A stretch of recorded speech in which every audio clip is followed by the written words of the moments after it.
योग हा शब्द बहुतेकांच्या परिचयाचा आहे. भारतीय संस्कृतीमध्ये तर योगविद्येला फार महत्त्वाचं स्थान आहे.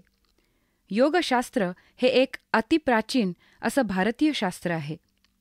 आधुनिक जीवनातल्या विविध ताणतणावातून निर्माण होणाऱ्या दुःख आणि व्याधी यांच्यापासून मुक्ती मिळवण्यासाठी सर्वसामान्याला योगशास्त्राचा मार्ग अवलंबावा लागला आहे. अर्थात या विषयाबद्दल काही गैरसमजही आहेत. त्यामुळे योग म्हणजे नेमकं काय, त्याचं उद्दिष्ट काय असावं, तो कोणी करावा, त्याचा धर्माशी काही संबंध आहे का, त्याचा आणि प्रकृती स्वास्थ्याचा काही संबंध आहे का, या आणि अशा प्रश्नांची उत्तरं पुण्यातले नामवंत डॉक्टर ह.व्ही. सरदेसाई आपल्याला देणार आहेत. नमस्कार डॉक्टर. नमस्कार. मला पहिलाच प्रश्न तुम्हाला विचारावासा वाटतो तो म्हणजे योग म्हणजे नेमकं काय? योग हा शब्द युज या संस्कृत धातूपासून निर्माण झालेला आहे. युज याचा अर्थ जोडणे आणि योग याच्यामध्ये कशाची तरी जोड होणं हे अभिप्रेत आहे. मग या योगामध्ये कशाची जोडणी अपेक्षित आहे? योगामध्ये अनेक गोष्टींची जोडणी अपेक्षित असते आणि विविध स्तरांच्यावर ही जोडणी केली जाते. अगदी उच्च आध्यात्मिक स्तरावर संपूर्ण विश्वात असणारं जे ब्रह्मतत्व आहे आणि प्रत्येक व्यक्तीच्या आतमध्ये असणारं जे आत्मतत्व आहे यांची जोड होणं, याला अनुसरून पातंजली योगसूत्रामध्ये योगाची व्याख्या योगश्चित्तवृत्तिनिरोधः अशी केलेली आहे. म्हणजे आपल्या मनाच्या विविध वृत्ती यांचा निरोध करणं. दुसरी जी पातळी ज्ञानेश्वरीमध्ये सांगितलेली आहे ती आपलं मन आणि बुद्धी यांची जोडणी करणं. याचा अर्थ असा की ज्या गोष्टी आपल्या बुद्धीला पटलेल्या आहेत त्याच मनाने आवडून करणं. खरं बोलणं हे बुद्धीला पटलेलं आहे आणि मनालाही ते आवडून तसं वागणं हा योग झाला. योगाची तिसरी पायरी हे आपलं स्वतःचं मन आणि आपलं स्वतःचं शरीर जोडणं आहे. आपल्या मनात विचार येतो आपलं अक्षर सुरेख असावं, पण हात आपला ऐकतच नाहीत, कसं तरी भरकटलं जातं. जे मनात येईल तसंच करणं यालाही योग म्हणतात. त्या दृष्टीने भगवद्गीतेमध्ये योगाची व्याख्या योग कर्मसु-कौशलम अशी आहे. या तिन्ही स्तरावर काहीतरी जे जोडलं जातं हा योगच आहे. डॉक्टर, योग कुणी करावा किंवा कुणी करू नये, म्हणजे त्यासाठी वयाची काही अट किंवा मर्यादा आहे का? योगशास्त्र असं समजतं की ज्याला कोणालाही योग करण्याची मनापासून इच्छा आहे अशी व्यक्ती योग करू शकते. अशी इच्छा समजायला आणि आपल्या मनामध्ये काय चाललं आहे हे जाणायला काही वय येणं जरूर पडतं. सामान्यपणे वयाच्या 10-12 वर्षाच्या आत मुलाचं मन त्यालाच तेवढं स्पष्ट झालेलं नसतं. त्यामुळे असा नियम करता येईल की वयाच्या 12-15 नंतर निश्चित प्रकारे योग साधना ही सुरू करता येते. त्याच्यात लहान वयात करायचा भाग वेगळा, मध्यम वयात करायचा भाग वेगळा आणि वयस्कर रीतीत करायचा भाग वेगळा असा भाग आपण करू शकतो. आजारी माणसाला करता येईल, सुदृढ माणसाला करता येईल, तरुण माणसाला करता येईल, वयस्करांना करता येईल, स्त्री पुरुषांना करता येईल, गरीब श्रीमंतांना करता येईल, किंबहुना त्याच्यामध्ये असं कोणीही नाही की ज्याला योग करता येणार नाही. या योगाचे काही प्रकार आहेत का? योग म्हणजे जोडणं असं आपण म्हटलं आणि ह्या जोडण्याचे ज्या काही वेगळे प्रकार आहेत त्यातले काही प्रकार हे वेद प्रणिलीत आहेत. याचा अर्थ वेदामध्ये सांगितलेले. ते सर्वसामान्य जे माहिती आहेत त्यापैकी ज्ञानमार्ग, भक्तिमार्ग आणि कर्ममार्ग हे प्रसिद्धच आहेत. त्याच्याशिवाय इतर जे काही मार्ग आहेत ते आपल्या शरीरातल्या कुंडलिनी शक्ती जागृत करण्यावर अवलंबून आहेत. ते मार्ग म्हणजे राजयोग, हठयोग, मंत्रयोग आणि तंत्र हे आहेत. डॉक्टर, वेद प्रणालीत ज्ञानयोग, भक्तियोग आणि कर्मयोग आहेत असं आपण म्हणालात. त्याबद्दल जरा सविस्तर काही सांगू शकाल का? मानवी जीवनाचं इतिकर्तव्य हे एक कायमस्वरूपाचं शाश्वत समाधान मिळणं आहे असं आपण मानलेलं आहे. ते मिळवण्याकरता माणसाची स्थितप्रज्ञ स्थिती येणं आवश्यक आहे आणि ती येण्याकरता तिन्ही प्रकारचे मार्ग आपल्या वेदामध्ये सांगितलेले आहेत. ज्या लोकांची बुद्धिमत्ता मूळतः विलक्षण वरच्या दर्जाची आहे, अशांना केवळ आत्मतत्व आणि ब्रह्मतत्व हे एकच आहे असं म्हणण्यानेच ते समजतं. तत्त्वमसी एवढं वाक्य म्हटल्याबरोबर ज्ञानेश्वरांचे गुरु होते निवृत्तीनाथ, त्यांना लगेच ते ज्ञान झालं. अशा तऱ्हेची अलौकिक बुद्धिमत्ता सामान्य माणसामध्ये असणारच नाही. कित्येक शतकांच्यातून असा एखादा माणूस निर्माण होऊ शकतो. दुसरा जो मार्ग आहे भक्तिमार्ग, त्यामध्ये माणसाला नितांत श्रद्धा असणं जरुरीचं असतं. श्रद्धा ही शक्ती लहानपणापासून एखाद्यात उपजत असेल आणि परमेश्वराच्या संकल्पनेवरती नितांत श्रद्धा ठेवून माझं सर्व जीवन मी परमेश्वरचरणी अर्पित करू शकतो अशी ज्यांची भावना आहे, त्यांच्याकरता भक्तिमार्ग हा उपलब्ध असतो. सामान्य माणसांच्याकरता मात्र कर्ममार्ग आहे. कर्ममार्ग याचा अर्थ असा की आपण जे समाजात राहतो ते एका वेळेला अनेक रूपं घेऊन राहत असतो. मी एकाच वेळेला एक समाजाचा घटक असतो, एक वडील असतो, एक नवरा असतो, एक भाऊ असतो, एक काका असतो, एक पुतण्या असतो, एक विद्यार्थी असतो, एक शिक्षक असतो वगैरे. अशा अनेक रूपामध्ये मी एकाच वेळेला माझं जीवन कंठित असतो. या प्रत्येक रूपामध्ये मी कसं वागावं याबद्दल काही समाजाच्या अपेक्षा आहेत, काही समाजाचे नियम आहेत, काही धर्माज्ञा आहेत. त्याप्रमाणे तुम्ही तुमचं जीवन कंठावत आणि ते करत असताना आपण केलेल्या कामाचं श्रमाचं कुठलेही फळ मनामध्ये ठेवू नये. हा जो मार्ग आहे त्याला कर्ममार्ग म्हणतात. म्हणजे विहित कर्म करत राहणं आणि फलाशा न ठेवणं हा कर्ममार्ग. असे हे तिन्ही मार्ग आपल्या वेदामध्ये सांगितलेले आहेत. डॉक्टर, कुंडलिनी शक्तीवर अवलंबून असणारे राजयोग, हठयोग, मंत्रयोग आणि तंत्रयोग हे आपण मगाशी सांगितलं. त्यामध्ये काय फरक आहे?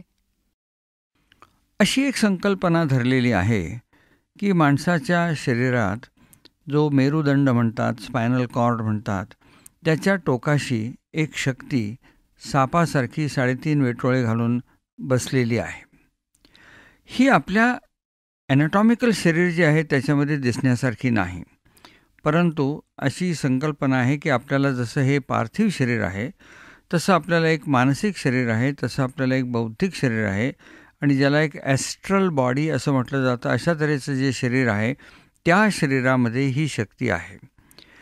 ही शक्ती सुप्त स्थितीमध्ये मेरुदंडात खाली झोपलेली असते.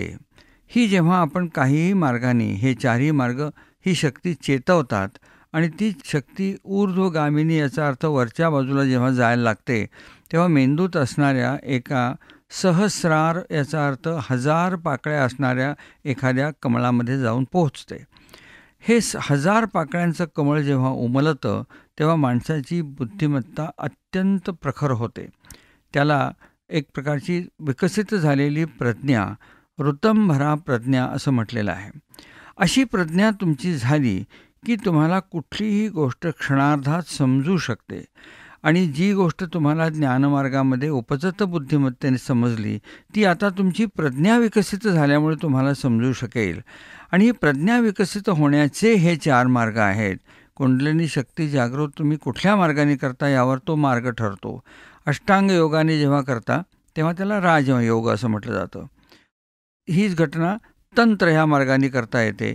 हीच गोष्ट मंत्राचा काही जप करून करता येते किंवा हीच गोष्ट माणसाच्या विविध प्रकारच्या इतर अंगाने जसं आपण म्हटलं त्यांनी होऊ शकते. हे 4ही मार्ग राजयोग, हठयोग, मंत्रयोग आणि तंत्र हे माणसाची बुद्धिमत्ता विकसित करण्याचे मार्ग आहेत. मगाशी तुम्ही अष्टांग योगाबद्दल म्हणलात, तर योग हा 8 अंगांनी बनलेला आहे म्हणून त्याला अष्टांग योग असं म्हणतात ना? आणि मग ही 8 अंग कुठली?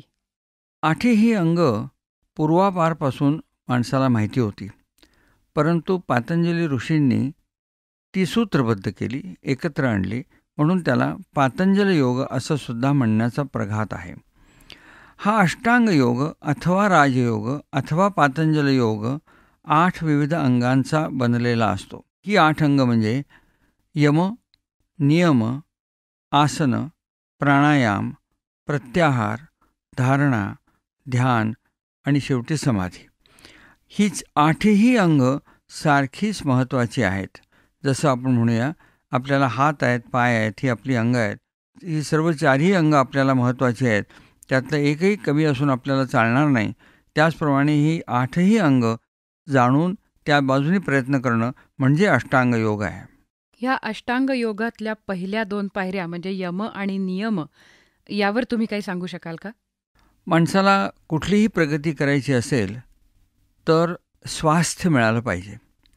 हे स्वास्थ्य त्याच्या सामाजिक आणि वैयक्तिक जीवनातून मिळू शकतं. यम जे आहेत ते माणसाने समाजात कसं वागू नये याबद्दल दिलेले काही नियम आहेत. ते यम असे आहेत: अहिंसा, सत्य, अस्तेय, ब्रह्मचर्य आणि अपरिग्रह.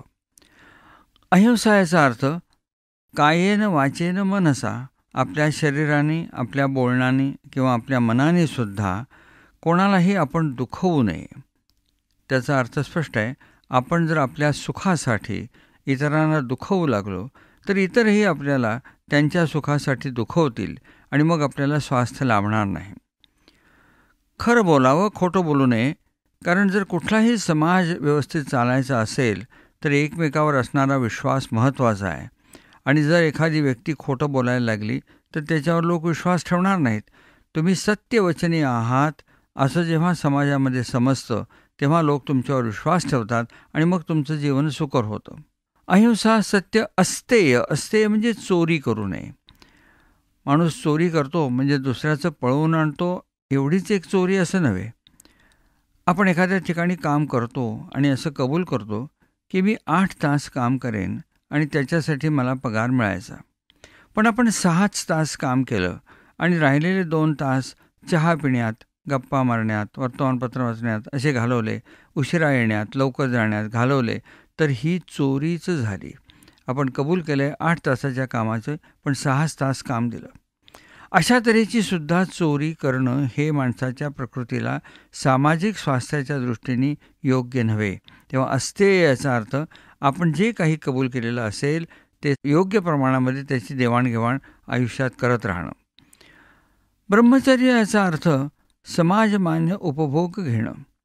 आपल्या इच्छा, आकांक्षा, लोभ हे क्षणमात्र बाजूला ठेवायचे आणि ज्या गोष्टी समाजाने मान्य केल्या आहेत आणि आपण सुखकर घेत असताना त्यांनी दुसऱ्या कोणाला त्याचा त्रास होणार नाही याची खबरदारी घेऊन आपले उपभोग घेणं म्हणजे ब्रह्मचर्य. आणि अपरिग्रह याचा अर्थ आपल्याला गरज नसणाऱ्या गोष्टींची साठा न करणं. एखाद्या समजा माणसाने ठरवलं की आपल्याला रोज एक फार फार तर 100 ग्रॅम तांदूळ लागतो, पण त्याच्याऐवजी शेकडो किलोग्रॅम तांदूळ पोत्यात भरून घरी ठेवून दिला. मग 2 गोष्टी घडतील. ज्यांना त्याची आत्ता गरज आहे त्यांना तो मिळणार नाही आणि जेव्हा आपल्याला गरज लागेल तेव्हा तो खराब होऊन गेलेला असेल.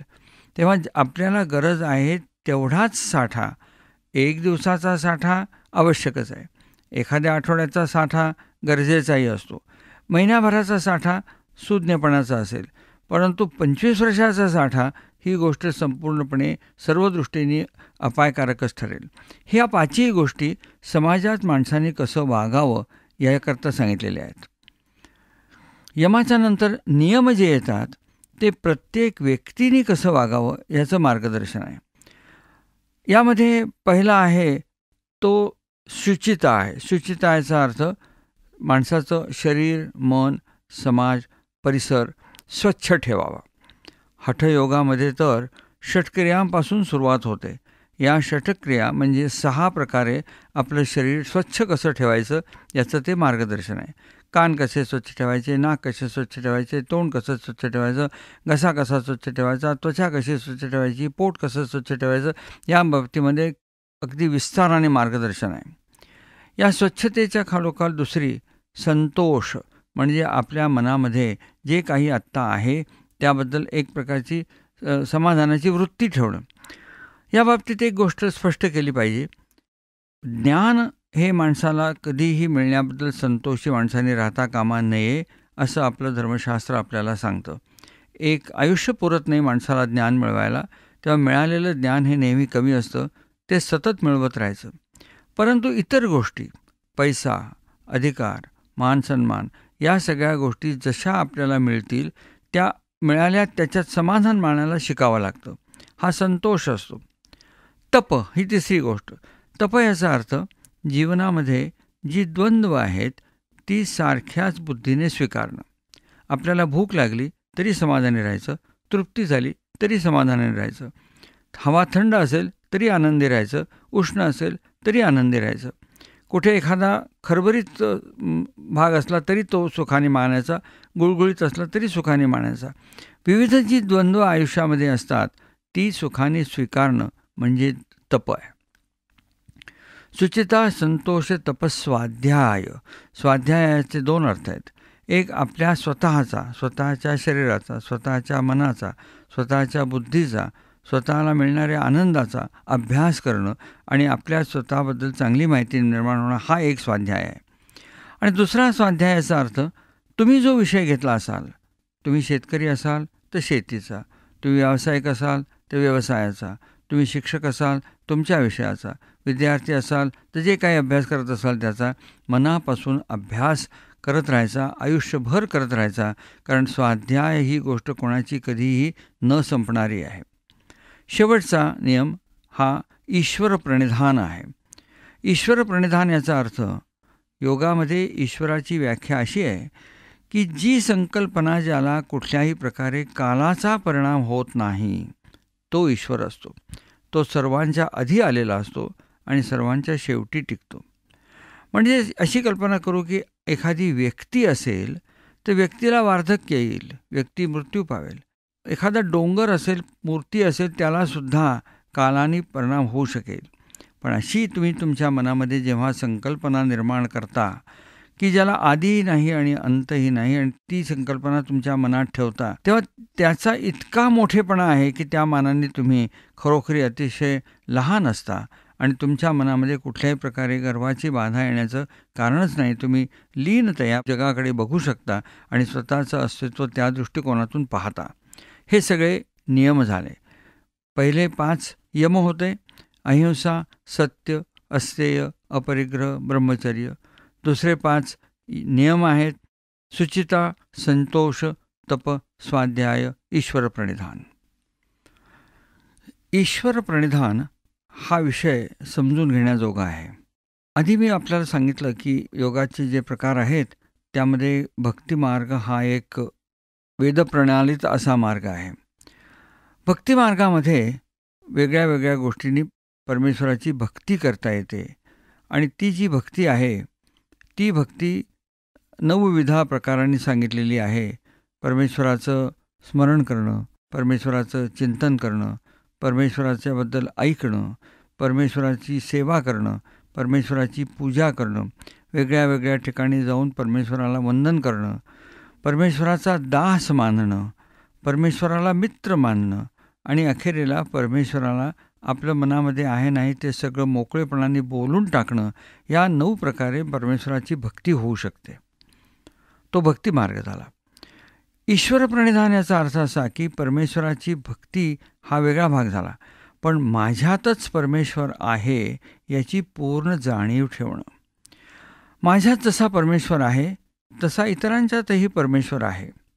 मग माझा जसा मी मान सन्मान करतो, माझी सुख मी पाहतो, तसाच इतरांच्याही बाबतीमध्ये इतरांचाही मी मानसन्मान ठेवेन आणि इतरांचीही सुखदुःख बघेन, इतरांच्या जाणीवांचे लक्षात माझ्या ठेवेन.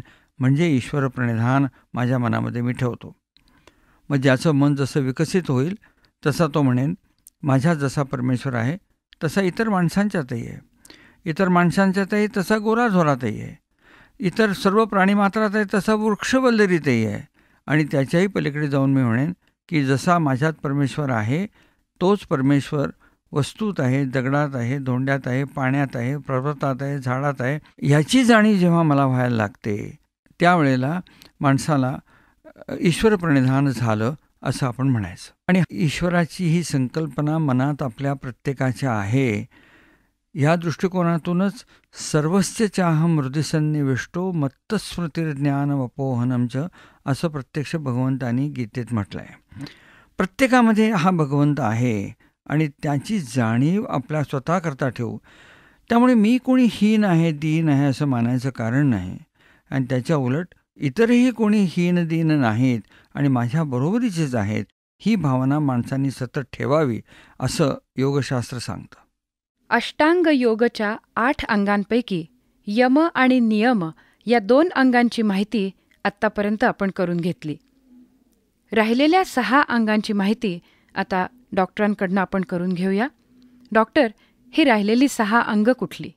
अष्टांग योगापैकी जी 8 अंग आहेत, यम, नियम, आसन, प्राणायाम ही 4 आणि प्रत्याहार, धारणा, ध्यान आणि समाधी ही 4, अशी मिळून जी 8 अंग होतात, त्यातल्या पहिल्या 4 अंगांना बहिरंग योग अशी संज्ञा दिली जाते आणि पुढची 4 आहेत त्यांना अंतरंग योग असं नाव दिलं जातं. अंतरंग योग याचा अर्थ असा की त्यामध्ये माणसाच्या समाजाशी किंवा इतर गोष्टींशी संबंध नाही. त्याचं मन, त्याची बुद्धी आणि त्याचा आत्मा याशी चाललेला तो एक प्रकारचा संवाद आणि अभ्यास असतो. पहिल्या 4 अंगांपैकी यमनियम आपण पाहिले. दुसरे जे 2 आहेत ते आता आपण पाहू. म्हणजे आसन आणि प्राणायाम हे दोघं बरोबरच पाहणं हिताचं असतं, कारण त्या दोघांचा एकमेकाशी फार जवळचा संबंध आहे. डॉक्टर, आसन कशाला म्हणायचं? पातंजल योगसूत्रामध्ये आसनाची व्याख्या स्थिर सुखम आसनम अशी केलेली आहे. याचा अर्थ ज्या शारीरिक स्थितीमध्ये तुम्ही सुखाने बसू शकता ते आसन. जर तुम्ही एखाद्या कुठल्याही स्थितीमध्ये 1 प्रहर थांबू शकला आहात, 1 प्रहर याचा अर्थ साधारण 3 तास, तर तुम्हाला ते आसन संपूर्णपणे सिद्ध झालं असं मानण्याचा प्रघात आहे. पण कितीही वेळ का असेना, तो वेळ तुम्ही तुमच्या मनाशी ठरवू शकता, पण काही काळ तरी तुम्हाला स्वस्थ त्या आसनात राहता आलं पाहिजे, म्हणजे ते आसन तुम्हाला करता आलं असं म्हणायला काही हरकत नाही. योग म्हणजे योगासन एवढाच त्याचा अर्थ मर्यादित आहे का? आसन हा अष्टांग योगापैकी एक अष्टमांश भाग झाला. तेव्हा योग याचा अर्थ केवळ आसनं असं नव्हेच, परंतु महत्त्वाचा भाग आहे. कारण त्या माणसाला जर काही शारीरिक फायदे करून घ्यायचे असतील, काही आपल्या प्रकृतीमध्ये सुधारणा करून घ्यायची असेल, तर त्याला योगासनं हा अतिशय महत्त्वाचा भाग ठरतो. आसनांमुळे शरीरामध्ये काही बदल होतात का? चांगल्या तऱ्हेचे पुष्कळ बदल आसनांच्यामुळे माणसाच्या प्रकृतीत होतात. आसन हा एक व्यायामाचा प्रकार असं समजलं जातं, परंतु तो व्यायामाचा प्रकार नसतो. कुठलाही व्यायाम आपण जेव्हा करतो तेव्हा अपेक्षा अशी असते की स्नायूंचं आकुंचन आणि प्रसरण जलद व्हावं. ते होत असताना नाडीची गती वाढावी, श्वास अधिक खोल व्हावा, जलद व्हावा, ऊर्जा माणसाची भराभरा वापरली जावी आणि आसन करत असताना शरीर संपूर्ण शिथिल व्हावं अशी अपेक्षा आहे. नाडीची गती संथ व्हावी अशी अपेक्षा आहे, श्वसन मंदावावं अशी अपेक्षा आहे, ऊर्जा कमीत कमी वापरली जावी अशी अपेक्षा आहे. त्यामुळे व्यायाम आणि आसनं हे एकमेकांना पूरक आहेत, एकमेकाच्या बदली होणाऱ्या गोष्टी त्या नव्हेत. आसनांचे शरीरावर होणारे परिणाम हे 2 कारणांनी होतात. काही भाग शरीराचा, काही स्नायू, काही सांधे, काही स्नायूंचे बंध, काही स्नायूंच्यावर असणारी आवरणं ताणली जातात, हा एक भाग होतो. आणि इतर काही स्नायू संपूर्णरित्या शिथिल होतात, हा दुसरा भाग. या दोन्ही गोष्टींचा आपल्या शरीरावर अतिशय चांगला फायदा होतो. मग शरीरातल्या वेगवेगळ्या भागांवर आसनांमुळे काही परिणाम होत असेल ना? जसं आत्ता म्हटलं त्याप्रमाणे प्रथम असं बघूया की ज्या वेळेला शरीरातले काही स्नायू आकुंचित पावतात त्याचा परिणाम काय होतो. शरीरातला कुठलाही स्नायू जेव्हा आकुंचित पावतो तेव्हा त्या स्नायूंच्या आतमध्ये असणारं जे रक्त आहे ते रक्त हृदयाकडे परत जातं आणि रुधिराभिसरणाच्या क्रियेला मदत व्हायला लागते. एखादा स्नायू किंवा बंध जेव्हा ताणला जातो त्यावेळेला 2 गोष्टी घडतात. तिथून ज्या मज्जारज्जूमध्ये जाणाऱ्या विविध संवेदना नेणाऱ्या नर्व्ज असतात, शिरा असतात, त्यामधून मज्जारज्जूमध्ये येणाऱ्या संवेदनांना आत नेणारे दरवाजे बंद होतात. त्यांना स्पायनल गेट्स असं म्हटलं जातं. प्रत्येक संवेदना ही शरीरातून निर्माण होऊन अखेरीला ह्या स्पायनल गेटमधूनच मज्जारज्जूमध्ये आणि तिथून पुढे मेंदूकडे जावी लागते. हे स्पायनल गेट्स बंद झाले तर शरीरातून येणाऱ्या विविध संवेदना मेंदूपर्यंत पोहोचणारच नाहीत. ही गोष्ट पुढे जेव्हा आपण प्रत्याहाराकडे वळणार आहोत तेव्हा महत्त्वाची ठरते. पण दैनंदिन व्यवहारात त्याचं महत्त्व असं आहे की समजा एखाद्या भागात दुःख असेल, वेदना असेल, एखादा सांधा दुखतो, एखादा भाग दुखतोय, स्नायू दुखतोय, पाठ दुखते. दुखणं हे माणसाच्या शरीराला अनेक प्रकारे होऊ शकतं. कुठेही शरीरात होणारी वेदना ही अखेरीला तिथून या सगळ्या शिरांच्या मार्फत मज्जारज्जूत आणि मज्जारज्जूतूनच मेंदूत जावी लागते. तिला त्या मज्जारज्जूत येऊच न देणं हे सगळ्यात महत्त्वाचं काम स्नायू आणि स्नायूबंध ताणण्याने व्हायला लागतं. जेव्हा सांधे ताणले जातात तेव्हा सांध्यांच्या वरती असणारे अभ्रे सैल व्हायला लागतात. आपण जेव्हा जन्मतो तेव्हा आपले सगळे सांधे अतिशय सैल असतात. आपण नेहमी पाहतो की बाळकृष्णाचा एखादा फोटो असतो, त्याच्यात तो छोटा जीव आपल्या पायाचा अंगठा सहज आपल्या तोंडात नेऊ शकतो. कोण मोठा माणूस असं करू शकेल? कारण कमरेचे, खुब्याचे, गुडघ्याचे, पायाचे सगळे सांधे त्याच्यावरची आवरणं घट्ट झाल्यामुळे एक प्रकारे त्याची ती जी इलॅस्टिसिटी म्हणतो, स्थितिस्थापकत्व म्हणतो, हे कमी झालेलं असतं. हे परत येण्याकरता सांधे विविध प्रकारे ताणले जाणं महत्त्वाचं असतं. साधं उदाहरण देतो. गुडघे दुखणं हा एक अतिशय नेहमी आढळणारा आजार आहे. परंतु एखाद्या व्यक्तीने वज्रासन घालण्याचा सराव ठेवला तर त्यांच्या गुडघ्याच्या बाहेर असणारे, गुडघ्यांच्या आत असणारे वेगळे वेगळे बंध, मांडीत असणारे आणि पिंढरीत असणारे स्नायू आणि त्यांच्यावर असणारे अभ्रे हे सतत ताणले जातील. त्यामुळे गुडघ्याला होणारे आजार, गुडघ्यातून निर्माण होणाऱ्या वेदना या संपूर्णपणे दूर होतील. आसनं करत असणारे काही स्नायू आकुंचन होणारे, काही बंध ताणले जाणारे, काही सांधे ताणले जाणारे याचे आपण परिणाम पाहिले.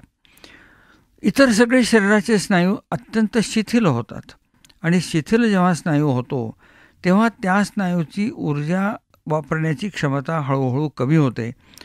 ती कमी झाल्यामुळे तिथे स्नायूंना रक्ताचा पुरवठा करण्याची गरज कमी होते. त्यामुळे रक्तदाब कमी होतो, रक्तवाहिन्या विस्तारित व्हायला लागतात आणि आसनांचे शरीरावर होणारे अनेक परिणाम त्यांचे अभ्यास झालेले आहेत. मेंदूच्या ज्या काही विशिष्ट लहरी असतात त्या लहरींमध्ये बदल पडतो आणि मेंदूसुद्धा संपूर्णपणे आता संथावला आहे, शिथिल झालेला आहे, रिलॅक्स्ड आहे, अशी मेंदूची स्थिती होते.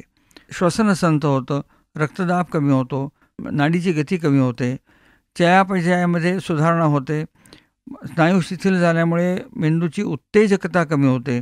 त्यामुळे माणसाला झोप शांत लागणं, मन शांत होणं या सगळ्या गोष्टी व्हायला लागतात आणि शरीरावर आणि मनावर वेगळ्या वेगळ्या प्रकारे चांगले चांगले फायदे व्हायला लागतात. मग सर्वसाधारणपणे रोज कुठली आसनं करावीत? कोणताही आजार जर माणसाला नसेल तर त्यांनी 4 प्रकारची आसनं करायला काहीही हरकत नाही. हे 4 प्रकार म्हणजे, पहिला प्रकार ज्याला आपण इंग्रजीत व्हर्टिकल पोझिशन म्हणतो, म्हणजे उभ्याने किंवा उलट्या स्थितीमध्ये करणारी. उदाहरण ताडासन अथवा शीर्षासन. यामध्ये शरीराची स्थिती उलटी अथवा सुलटी पण सरळ उभ्या स्थितीमध्ये असते. दुसरा प्रकार बसून करण्याची आसनं असतात. मग मांडी घालून बसा किंवा पद्मासन घालून बसा, सुखासन घालून बसा, वज्रासन घालून बसा, पण बसून करण्याची आसनं असतात. त्यामध्ये तुम्हाला आसनं करता येतात, विविध तऱ्हेचे बंध करता येतात, मुद्रा करता येतात, प्राणायाम करता येतात. या गोष्टी तुम्ही बसून करू शकता. पुढची दोन्ही आसनांचे प्रकार तुम्ही आडवे पडून करायचे असतात, उताणं झोपून आणि पालथं झोपून. जेव्हा तुम्ही उताणं झोपून आसनं करता तेव्हा पोट वर असतं आणि पाठ खाली असते आणि अशा स्थितीत तुम्ही हलासन, सर्वांगासन अशा तऱ्हेची आसनं करू शकता. आणि जेव्हा पालथं झोपता, पोट खाली आणि पाठ वर, त्यावेळेला तुम्ही शलभासन, भुजंगासन, नौकासन, धनुरासन अशी आसनं करू शकता.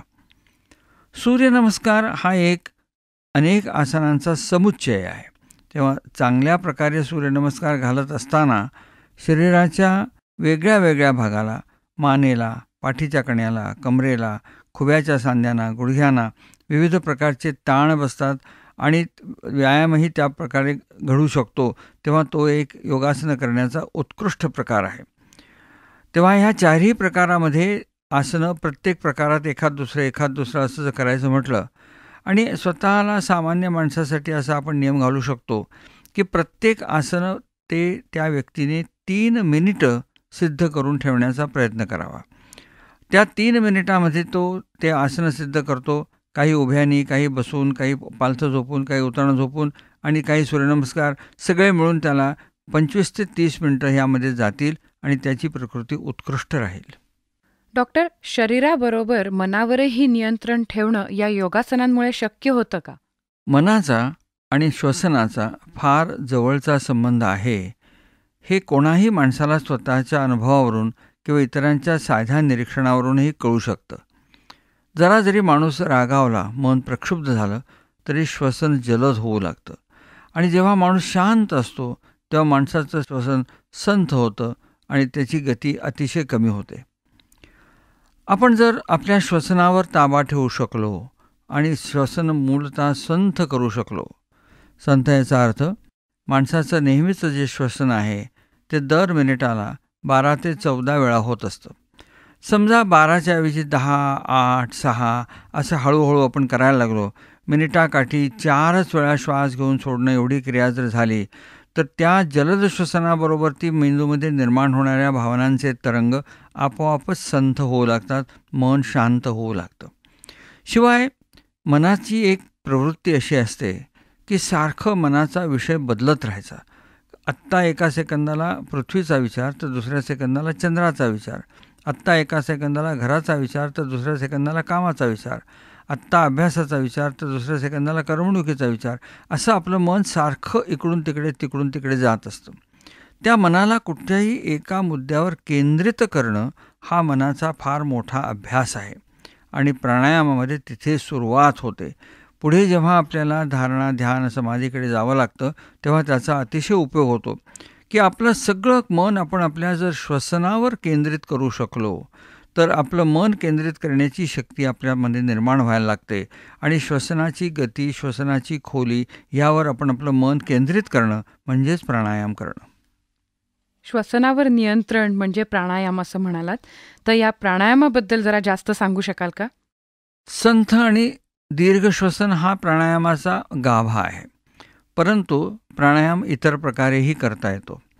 उदाहरणार्थ भस्त्रिका हा जो प्रकार आहे त्यामध्ये तुम्ही कुठल्याही आसनात बसा, मांडी घालून बसा, सुखासनात बसा, पद्मासनात बसा आणि दोन्ही नाकपुड्या उघड्या ठेवून श्वास जलद करणं.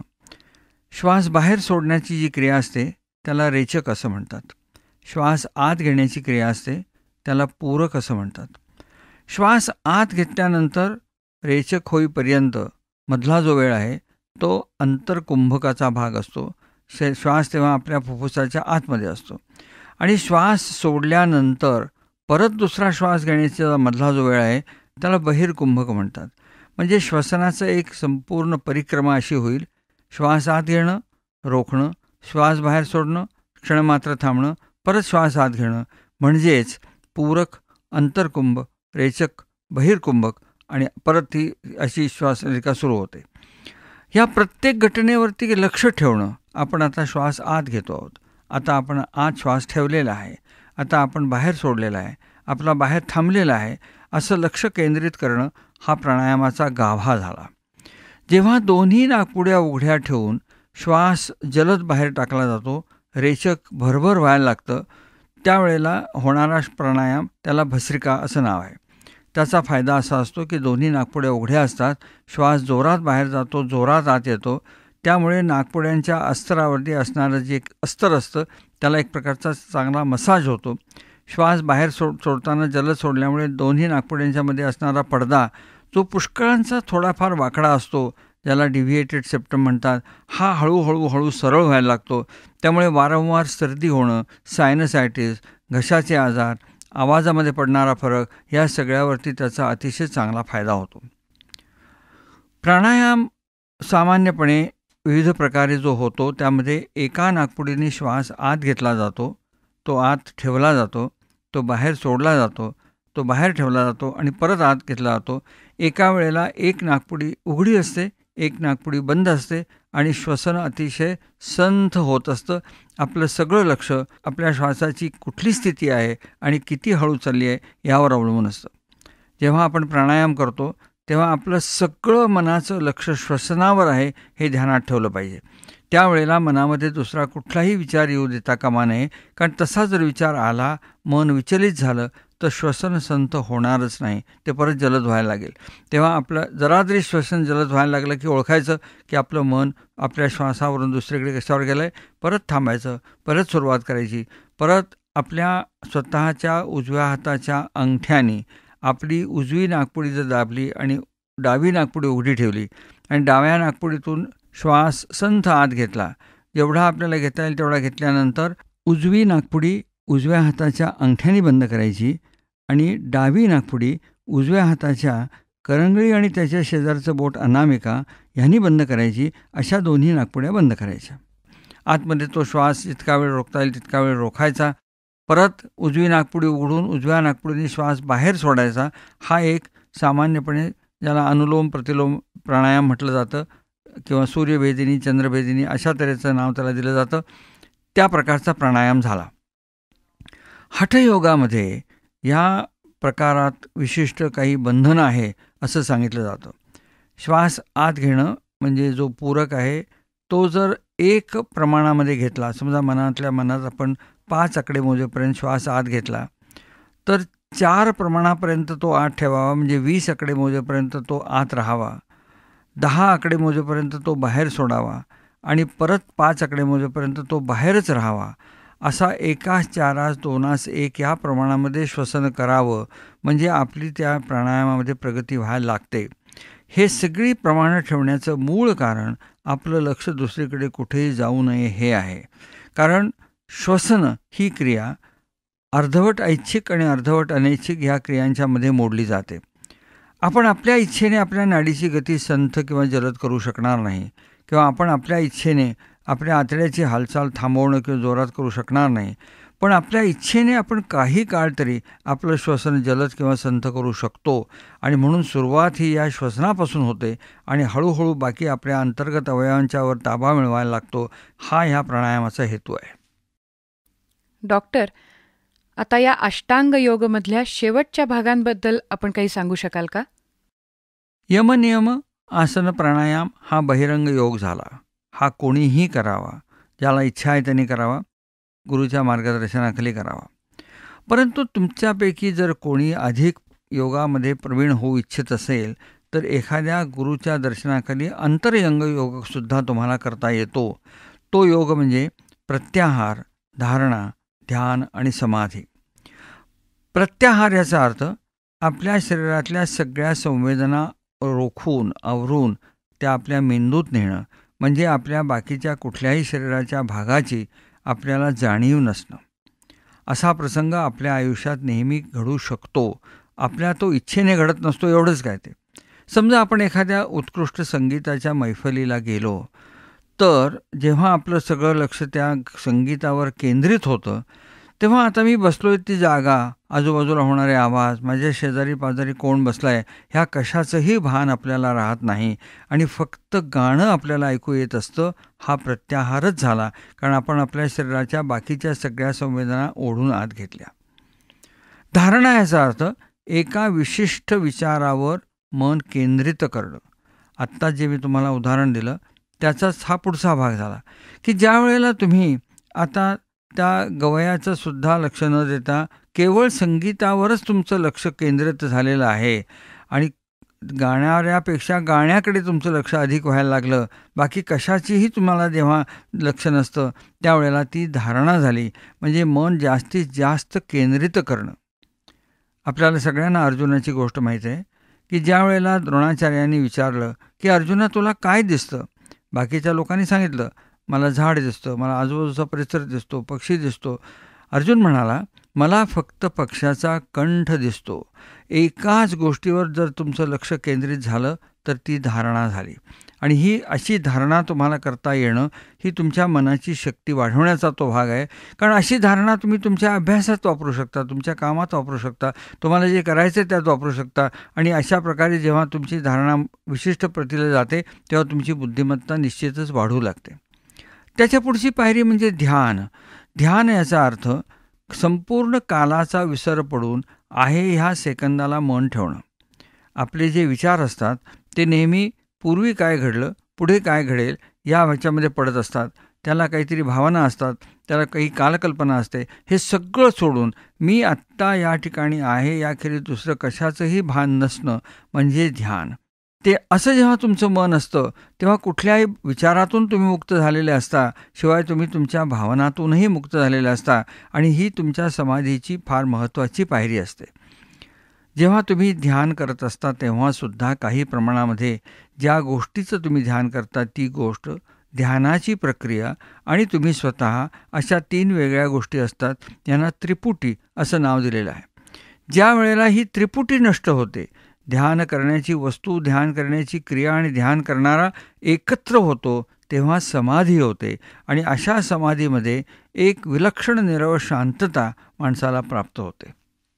डॉक्टर, आजच्या आता या 21व्या शतकात विद्यार्थी, कर्मचारी, गृहिणी, निरोगी तसंच विकारी यांना या योगाचा उपयोग काय आहे असं सांगता येईल? जागतिक आरोग्यविषयक संघटनेने आरोग्याची व्याख्या करताना असं म्हटलं की केवळ अपंगत्व अथवा आजार यांचा अभाव अशी स्थिती नसून शारीरिक, मानसिक, सामाजिक आणि आध्यात्मिक सुस्थिती म्हणजे आरोग्य. ह्या चारही घटनांचा आणि सकारात्मक विचार असा सांगणारं एकच शास्त्र ह्या पृथ्वीतलावर आहे, ते म्हणजे हे अष्टांग योग. शरीराचा विचार आहे, मनाचा विचार आहे, समाजाचा विचार आहे आणि अध्यात्माचा विचार आहे. यम जे आहेत हे माणसाचा समाज नीट कसा वागावा ह्याकरता आहेत. नियम जे आहेत ते तुमची स्वतःची प्रकृती चांगली कशी राहावी यासाठी आहेत. आसनं हे तुमच्या शरीरामधले विविध विकार जावेत, तुम्हाला स्वास्थ्य प्राप्त व्हावं यासाठी असतं. प्राणायामामुळे तुमचं श्वसन तर सुधारतंच, शिवाय मेंदूच्या काही भागांना चालना द्यायला सुरुवात होते. हा बहिरंग योग प्रत्येकाने जरी केला तरी त्याची प्रकृती चांगली राहील, मन शांत व्हायला लागेल आणि बुद्धिमत्ता विकसित होण्याकरता मार्ग निर्माण व्हायला लागतो. ज्यांना आणखीन योगसाधनेमध्ये रस असेल ती माणसं प्रत्याहार, धारणा, ध्यान आणि समाधी याकडे वळतील. त्यांची स्वतःची आध्यात्मिक प्रगती अधिकाधिक चांगली होईल. सर्वसामान्य सगळ्या लोकांनी करण्यासारखे हे पहिले 4 बहिरंगाचे भाग आहेत. ते प्रत्येकाने समजून घ्यावेत आणि योग्य मार्गदर्शनाखाली करावेत. कारण जर चुकीचे झाले तर फायदा होणार नाही, क्वचित अपायही संभवेल. तेव्हा त्यातल्या तज्ज्ञ, अनुभवी, योग्य अशा गुरुजींच्या नजरेखाली माणसांनी आसनं शिकावीत, प्राणायाम शिकावा, नियमाने करावं. त्यांनी त्या प्रकृतीला निश्चितच फायदा होणार आहे.